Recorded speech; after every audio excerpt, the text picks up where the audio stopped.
Good morning, Woody. Today we're going to ask the AI to explain how the crop works and maybe how the feet work. About the talons, tendons, the grip power. And also I might try to spray Woody down. So Woody's going to be nervous of the water bottle that sprays him down for sure, and especially the water coming out. He doesn't really like hose pipes, and he's a little bit jittery this morning. I noticed that when I got him out. Although he didn't try to avoid me, he wasn't readily wanting to come on the fist, and he's a little bit edgy. I also need to sort his water bowl out, give it a clean. So let's see how we get on. But the AI will be interesting because we're going to learn about digestive system and certainly foot power. So the first thing Woody's going to be a bit nervous about is this. So I've got to get him used to that, plus the water. You can see he's turning his back on me. So this is going to take me a little while. I don't really want him baiting, but I do want to get this spray. It's very warm and I'm trying to give him a spray down. So I need to start really slowly on his foot.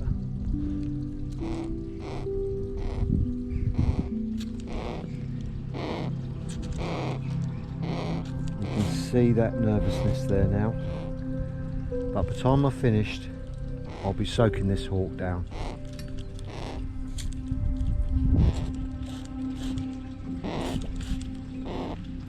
So he's just about to bait, so I've moved away. Just letting him get used to it slowly. Did this before, but he's forgotten now. That was last summer. So just come away again, let him get used to it. You can see he's talking to me. But by now he'll be feeling the benefit of this cold on his feet. And starting to think to himself, oh, that feels quite nice. But just do it nice and slow. Moved away because his body reaction there wasn't what we want. Some hawks love it, some are nervous. This hawk always been nervous of the water.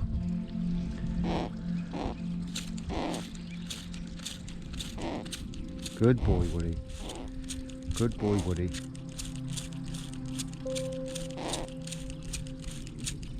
Stopping again. I see the knees bending.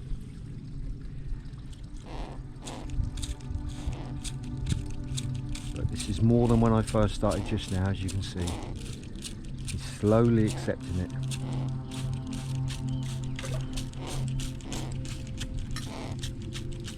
Just let him feel the benefit. Once he feels the benefit, he'll be alright.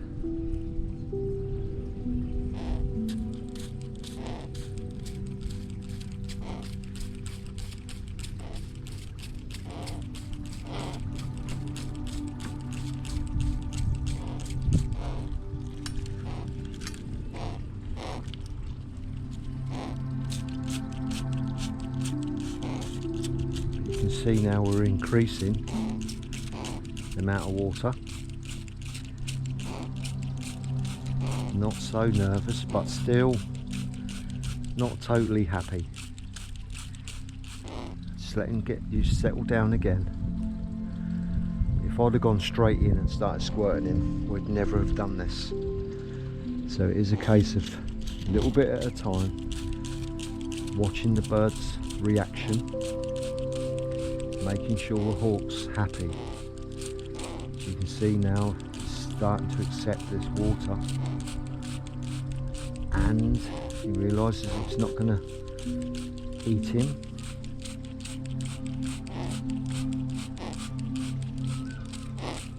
Just let him feel the benefit. Certainly can't rush them. He wants a little peck at the end of this, just to see what it's made of. There, look. There we go. Starting to accept this now. Still a little bit of a protest. Still trying to work it out. But certainly will be feeling the benefit of this water. Cooled. Certainly nice and cool for him. Bending the knees there. Just let him settle down again.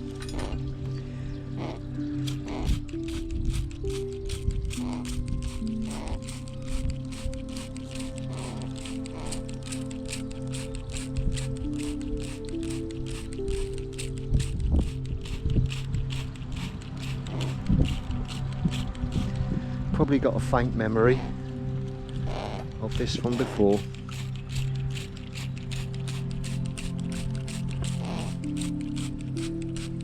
Still not totally happy.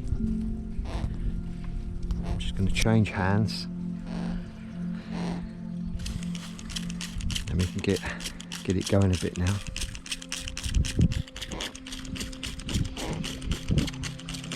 Certainly on the feet is nice. On the back.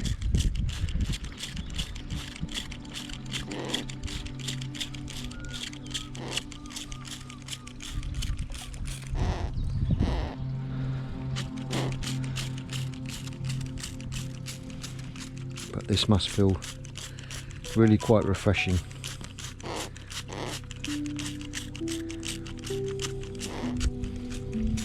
And so I think for first time after probably a year of not doing this, that weren't too bad. I'll leave him alone now to open his wings, get a bit of sun, start to dry out, but I'm sure Woody's felt the benefit of that now, and as the hot weather is here I can continue this now daily if I wish. A little bit nervous, you can see the new feathers coming down there. Still got a few more there in the tail to do, but you can see through there that there's 2 new ones. But we're on target for the end of September. That's what we're concerned about. Everything's running well and should be good. See there, Woody's starting to open his wings now.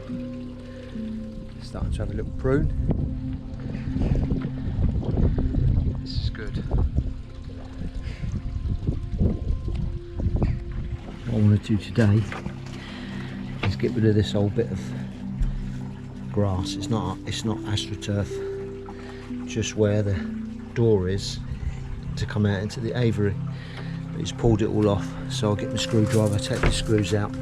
I'm going to put a proper piece of astroturf on there. And he's got astroturf here, which if anywhere he sit is always on the astroturf, not on the bare wood, because his foot is off of the surface here, so he's got air underneath. It's cooling as well as alleviates bumblefoot, because when a hawk is on the solid wood like that, pushing down, especially at fat weight, you've got a few ounces of heavier weight pushing down on the pad. So if you can get them off onto a softer surface like that with aeration underneath, that is certainly better for the feet for sure. So I've got my glue gun. It's really hot, so that'll stay melted until I get to the mews, and the aviary it stays nice and melted. Just on there like that.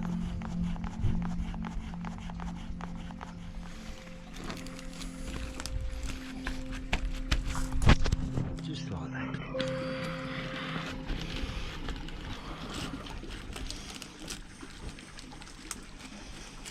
Settle out now. I'm going to put some more sandpaper here, because Woody, when he's eating, might stand on there and clean the beak here, which will sort of coat his beak as well. I've got it on this side, it coats his beak here on the sandpaper, which actually helps. So topping the water bowl up now, and it's all nice and clean in the aviary.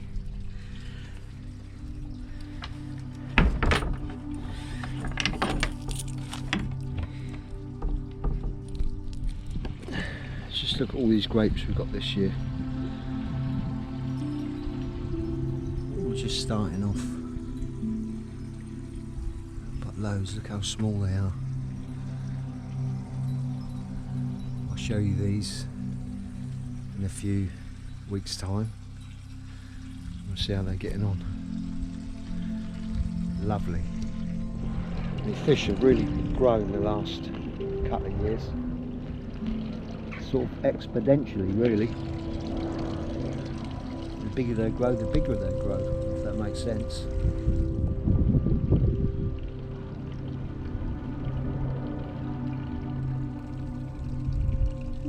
Soon these will be too big for the pond, and what I'll do is advertise them, sell them on, and then buy a load of new little babies and watch them get to similar sizes. But you can't just keep growing them in the same pond, because unlike a goldfish that grows sort of to the size of the pond, koi just keep growing, and if they're doubling in length each year, you can imagine how big some of these beasts will get.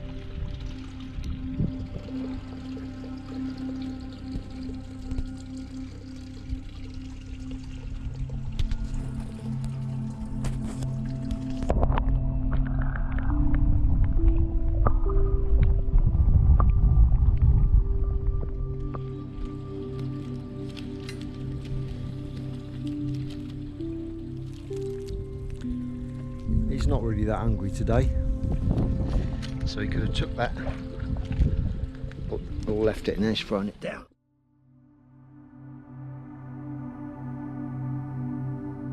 Well, good day again.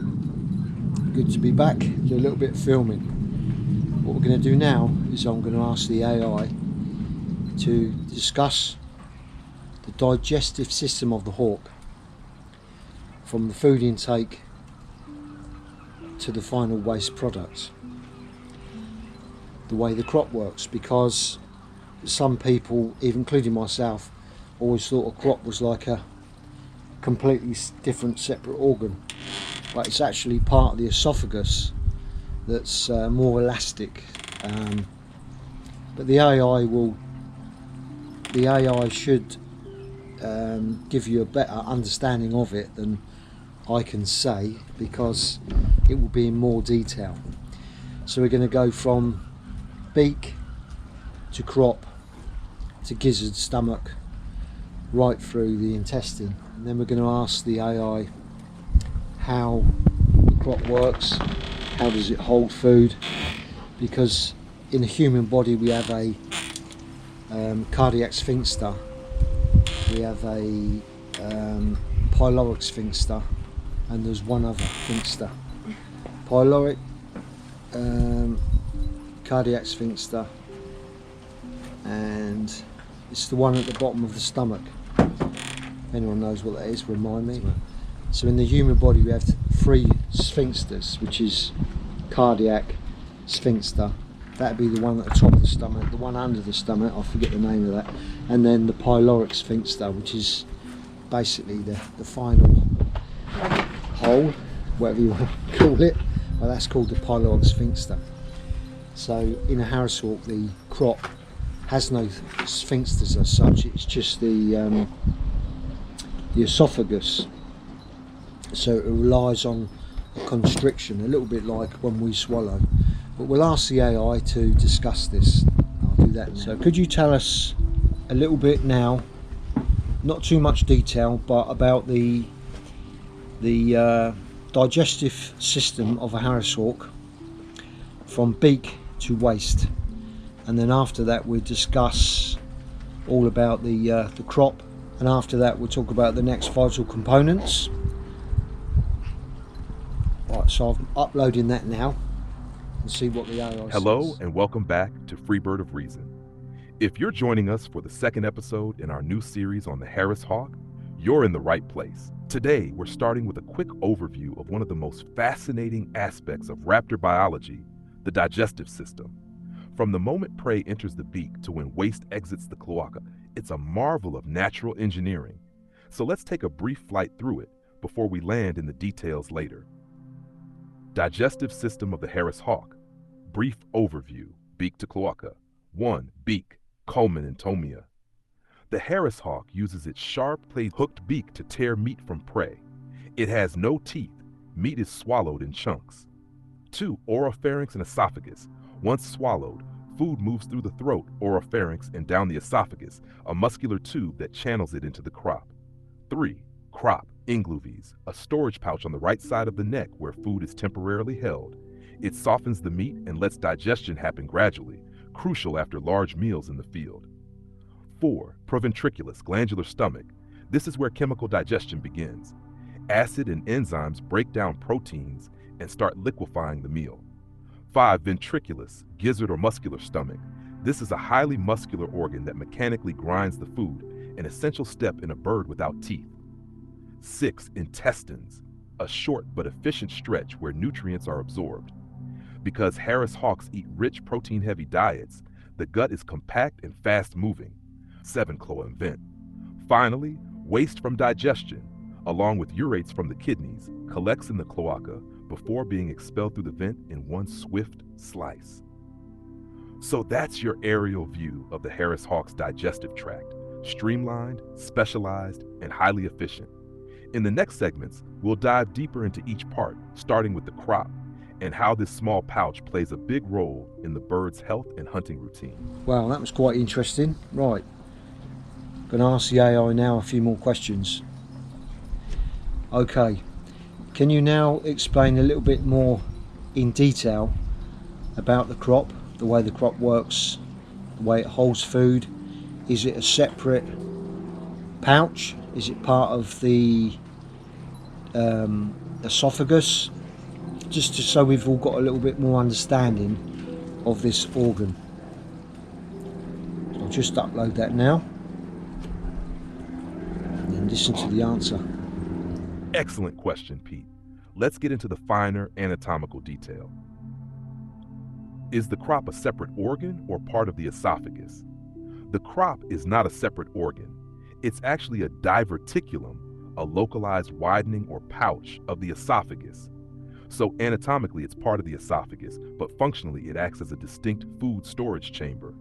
In the Harris hawk and most birds of prey, the crop tends to be well developed, but less exaggerated than in granivorous birds like pigeons. Does the crop have sphincters? No, the crop does not have true sphincters at either end like the stomach or cloaca, for example. But at the entry and exit points of the crop, muscular constrictions in the esophageal wall regulate the flow of food. These are not anatomical sphincters, but functional restrictions created by circular muscle layers in the esophagus. These muscle contractions can slow or accelerate food passage depending on hydration, temperature, stress, and metabolic need. Summary: the crop is part of the esophagus, not a separate organ. No true sphincters, but muscle tone regulates flow at both ends. Acts as a flexible reservoir, allowing hawks to eat quickly and digest gradually. Okay, that's amazing. I'd like to talk a little bit about the crop in more detail. If you can give us a deeper explanation. Can you tell us a little bit about the pellet, the way the pellet is formed and the way the pellet is regurgitated? Can you talk a little bit about casting? Great follow-up, Pete. Let's walk the food from the crop through the next stages, and then we'll get into the fascinating process of casting. After the crop, where does the food go? Once the Harris hawk has stored food in the crop, muscular contractions of the crop and esophagus move that food downward to the proventriculus. This is the glandular stomach, the first true digestive chamber. Here's the step-by-step from the crop. 1. Crop, esophagus. Again, food leaves the crop via rhythmic muscular contractions when the bird is ready to digest. 2. Esophagus, proventriculus. This is where chemical digestion begins. The proventriculus secretes acidic digestive juices and enzymes like pepsin to break down proteins. 3. Proventriculus ventriculus gizzard. In raptors, the gizzard is muscular but not especially grinding like in seed eaters. It mechanically compresses the food further and sorts the indigestible from the digestible. Now here's where casting comes in. What is casting? Casting is the process by which a raptor regurgitates a compact mass of indigestible material like fur, feathers, bones, or insect exoskeletons. This mass is called a pellet or cast.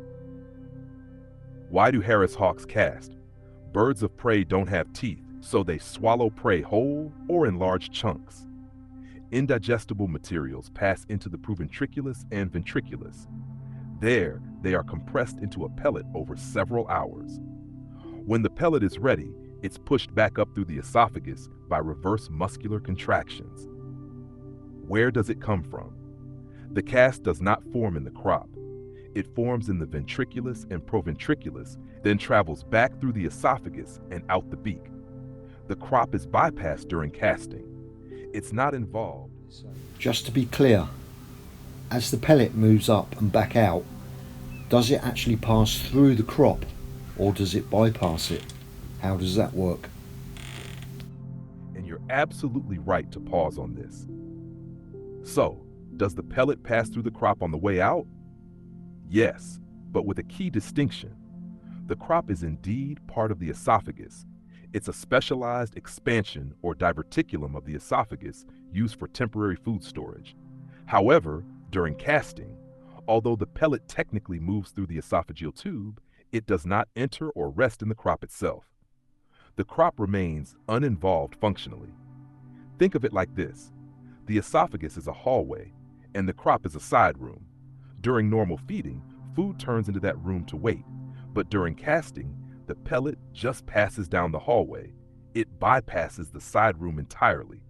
Right, now I'm going to ask a little bit about the hawk's feet, the way they work, what they're made up of, and the way they grip and how much grip they have. See who's got the most gripping power. Okay, our next question is about the Harris hawk feet, grip, talons. Can you tell us the gripping strength of a Harris hawk compared to maybe a golden eagle or other hawks? And can you explain how the foot works, the way they grip, what the talons are made up of, what the skin is made up of, just to give us all a little bit more understanding of that. So we'll upload that now and then have a listen and see what they say.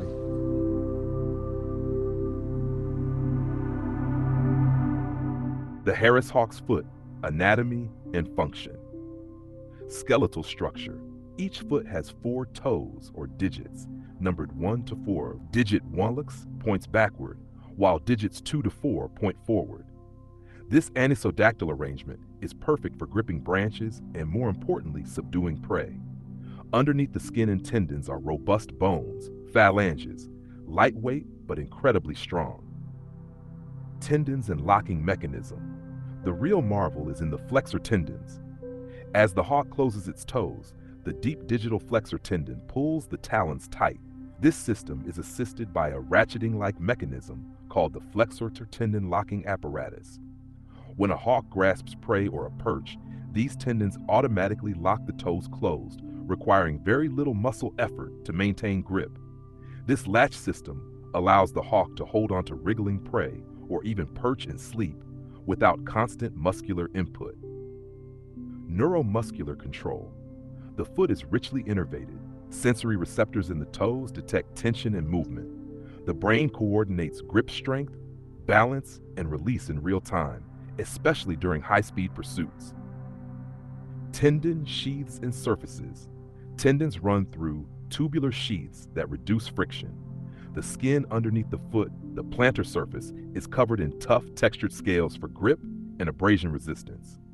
Talons. Keratin made, just like your fingernails, but far denser. razor sharp and constantly maintained through wear and natural reshaping. Harris hawks don't slash like eagles or owls.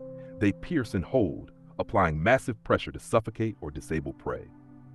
Jack grip strength.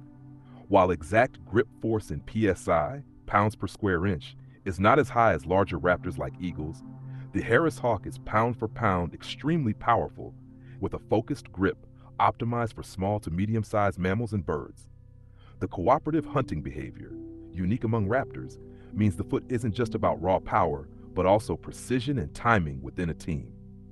The Harris hawk's foot is a perfect example of evolutionary engineering. Mechanical grip, locked and powerful. Sensory feedback, constantly adapting. Talons and keratin, durable and deadly. Okay, we're going to now ask the AI to round this session off. So we get the AI to round this one up. Thanks very much for all your interesting insight into Harris hawks. If you can round this one up, say goodbye and thank you from Woody, Willow and myself. Thanks so much for watching this episode of Free Bird of Reason. From me, Willow, and of course Woody the Harris hawk, we really appreciate you joining us today to explore the fascinating biology of these remarkable birds. Your support means everything, so if you haven't already, make sure to subscribe, give the video a thumbs up, and turn on notifications so you never miss an episode. Next week, we'll be taking a close look at the molt. We'll talk about what triggers it, how new feathers grow, and how the hawk's physiology supports this essential process. We'll also dive deep into the anatomy of a feather, from the central shaft to the interlocking barbs and tiny hooks that keep the structure aerodynamic and waterproof. So from all of us here, myself, Pete, Willow, and of course the one and only Woody the Harris hawk, thanks again for watching Free Bird of Reason. See you next time.